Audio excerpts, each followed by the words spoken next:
ইউনুস আলাইহিস সালাম নাম শুনেছেন কিনা? আমরা সবাই জানি তিনি মাছের পেটে ছিলেন। কেন ছিলেন এটা অনেকে জানি না। কেন তিনি আল্লাহ পাক কেন তাকে মাছের পেটে পরীক্ষা করলেন? কারণটা আমি বলছি, সূরা আম্বিয়া পড়ে দেখবেন।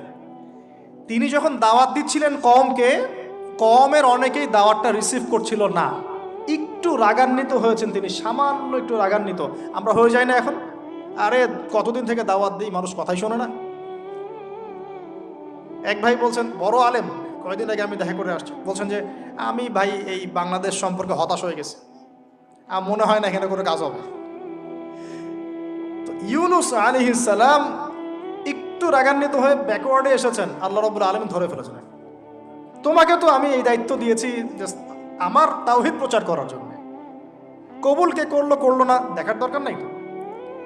আল্লাহ পাক তাকে ওই পরীক্ষায় ফেলেছেন, 3 দিন 3 রাত মাছের পেটে। তখন তিনি কি দোয়া করছেন? লা ইলাহা ইল্লা আনতা সুবহানাকা ইন্নী কুনতু মিনাজ জালিমিন।